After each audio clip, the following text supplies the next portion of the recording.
want to talk about my SVS SB1000 Pros, which are, in my opinion, some of the best subwoofers you can buy for the money. There's a little more competition in the price range right now. You got the RSL Speedwoofer, which is, I hear, very good things. I never tried it out or tested it, but I've heard really good things about that. There's something to be said about the combination of how a product looks and how it performs. You kind of have to take both things into consideration. SVS products are just nicer overall. I haven't checked out the RSL Speedwoofer and I've heard really good things. I've never, it's a little rough around the edges, the design. I just saw that you can get them in a white finish now, which is a plus. It does kind of offer a little more of an aesthetically pleasing product, especially if you're going for that wife acceptance factor.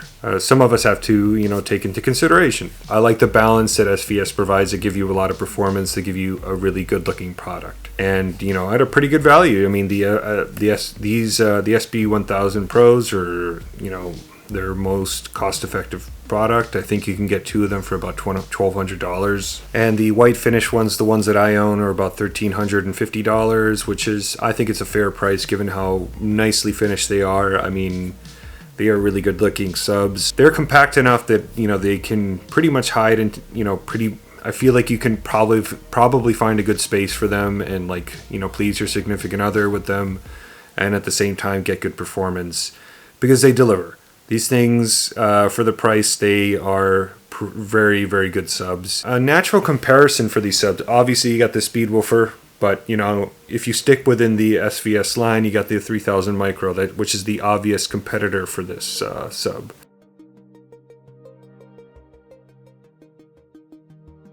Since I have a 3000 Micro and I have an SB1000 Pro, I thought I would just kind of put them right next to each other. And obviously, they're both very compact. They're both very sleek looking. I guess you could say one of the benefits of the SB1000 Pro is the fact that you can actually see the driver. The Micro, these metal grills are just in place. You can't remove them. You can't see the sub. But at the same time, it's very strong. It's very solid. It's not, it would take a hell of a, to get this thing dinged. Especially with this dimple in the middle, that's probably adding strength to it.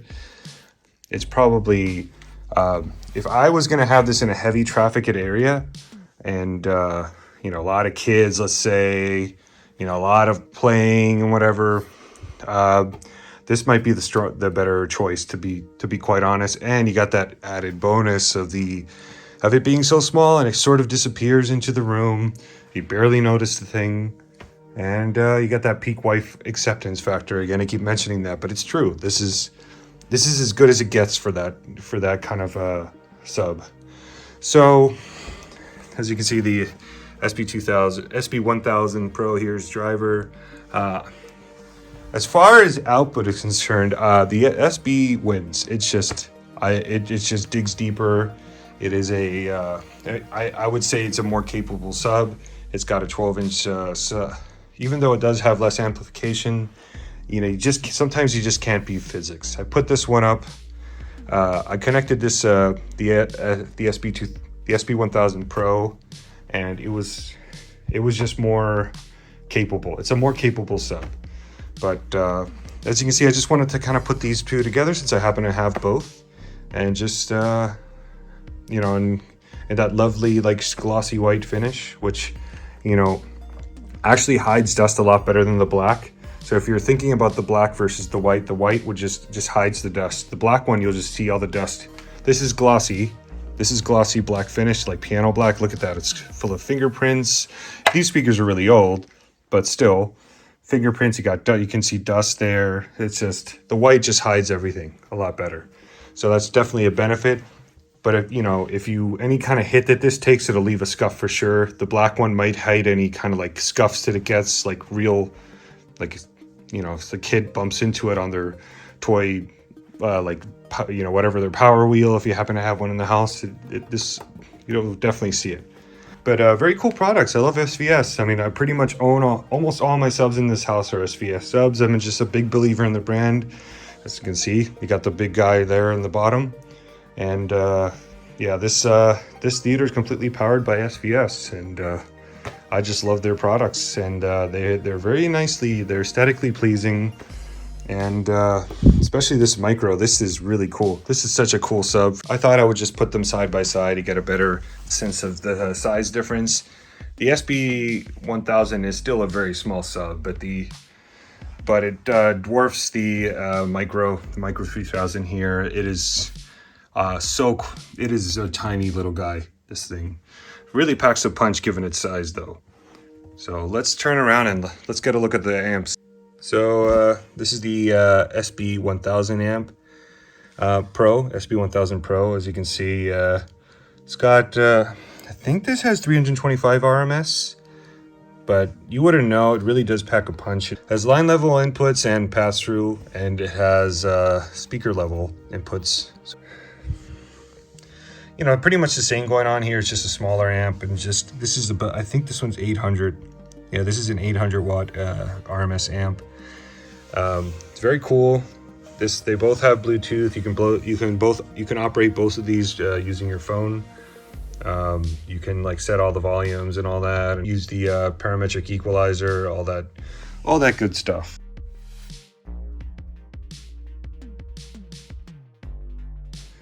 So I already had the SB1000 Pros in my rec room, and I've been using them for quite a while, maybe close to 8 months at this point, 6 to 8 months, something like that.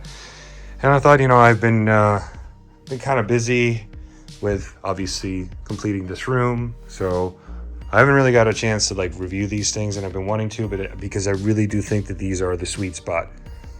As far as value is concerned, these are the best subwoofers that I own for value.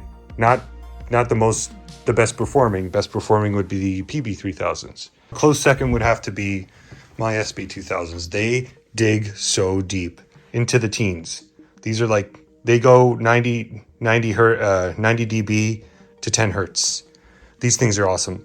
They're great for the back row because they really give you a lot of, you know, that punch to the back of your seat. The SB1000s are, I just put them in place. Obviously I took the PB3000s out.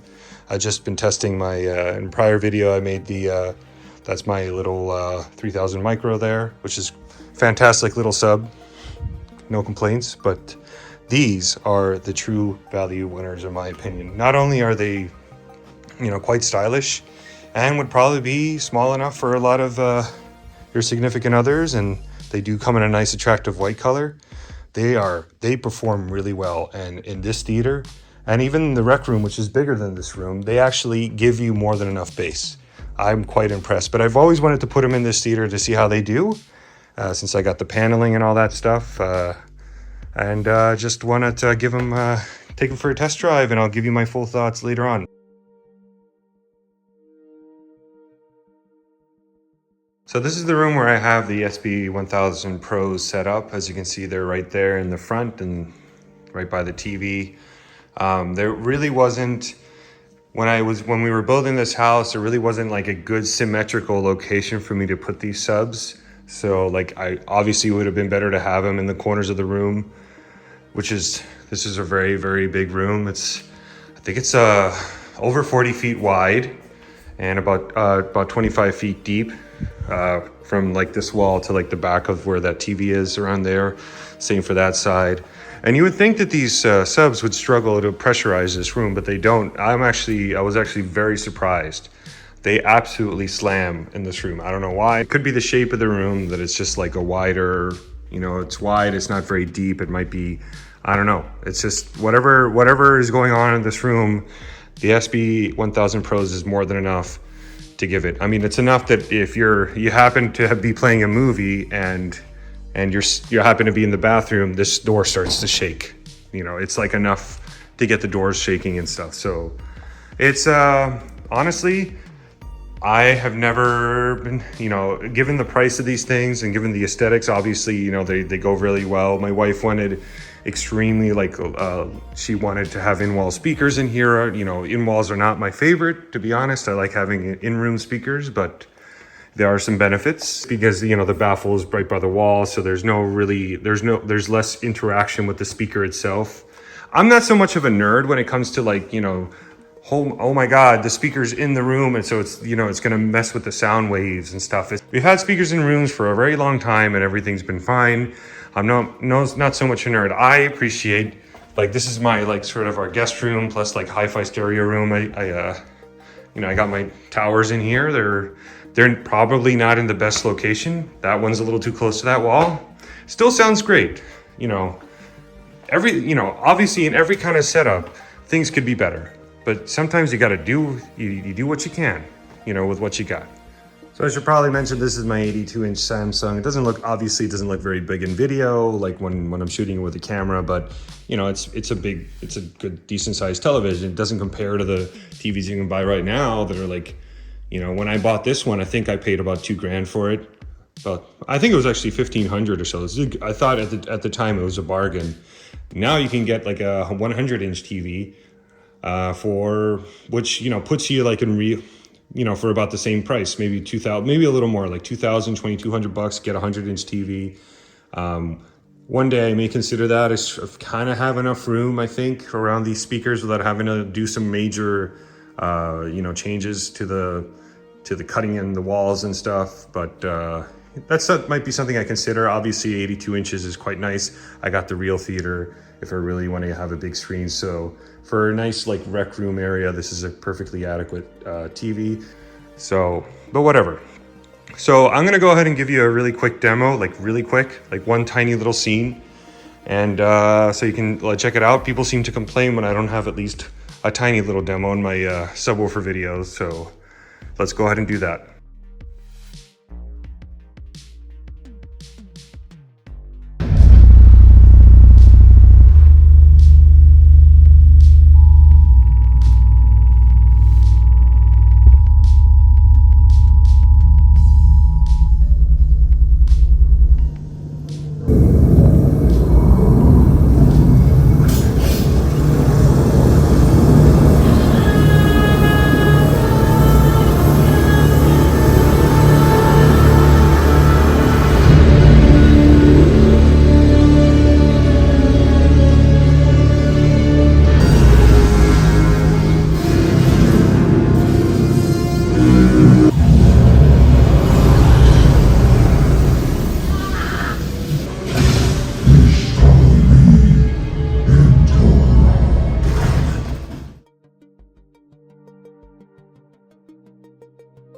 Okay, so let's go over some of the measurements that I took for the SB1000 Pros. Let's start off with the right.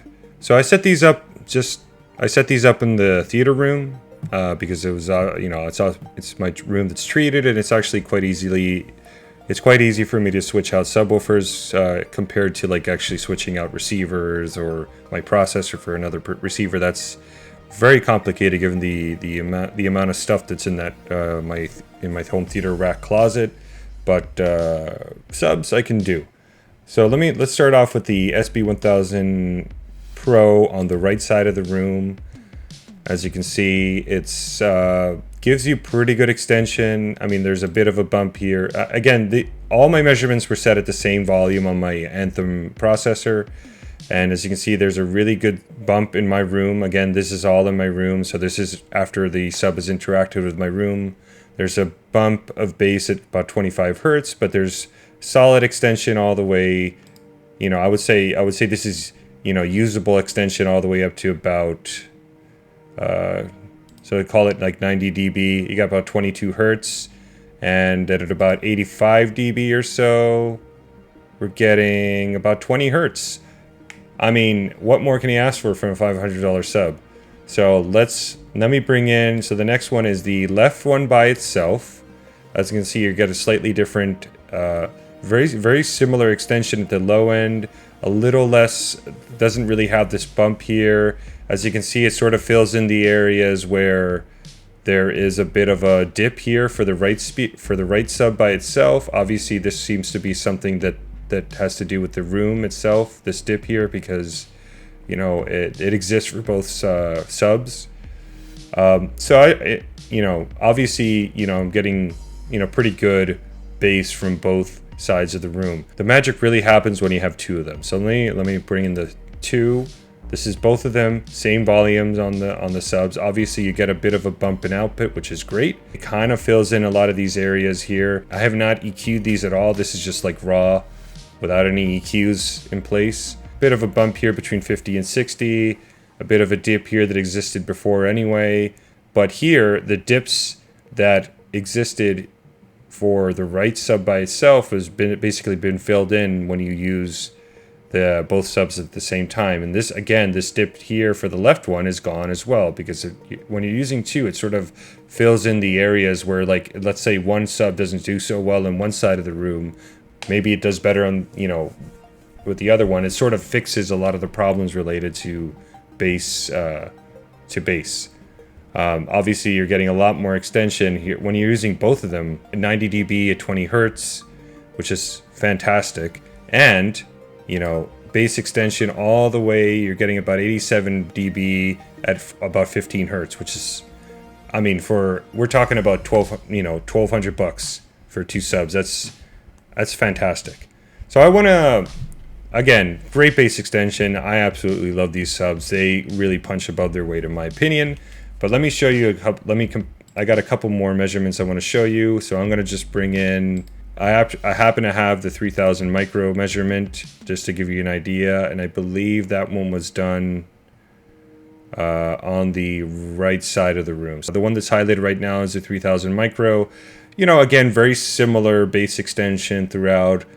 Just a little less. Just a little less bass extension at the low end, but you know, solid output to about 23 hertz for both.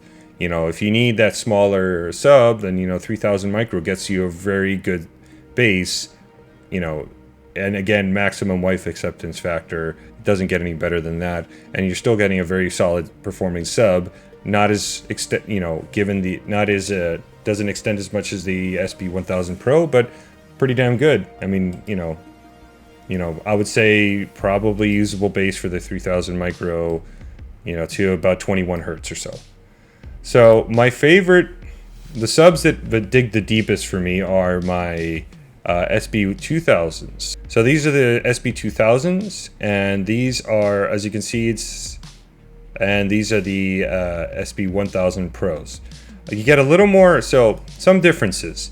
Overall, a little more output from the SB1000. This is obviously it's a little different. My SB2000s have like a knob in the back, so they're not controlled with the app. I had the sub set to -10 on the SVS app. So for the SB1000 Pros, so obviously I had the SB2000 set at 12 o'clock. It's a little different. Obviously, to compensate for that, I set both of them to 1 a.m. and just to get them a little closer. So I brought them both to 1 a.m. and I got them to match pretty good. But the amazing thing about the SB2000s is the bass extension. You know, they're the subs by far the deepest. That's why I think they work really well in the back of my room, because they really give you that low end punch, like to the back of your seat. So here, you know, I'm getting 95 dB at 13, almost 14 hertz, and still at 90 dB at 11 hertz, almost just under 11 hertz. Simply incredible subs. I absolutely love them, and you know, now I would say that they're a bit of a class above the SB1000 Pros, but they're both fantastic, really.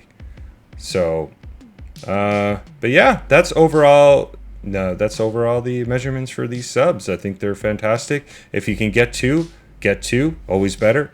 But as you can see, one is not bad.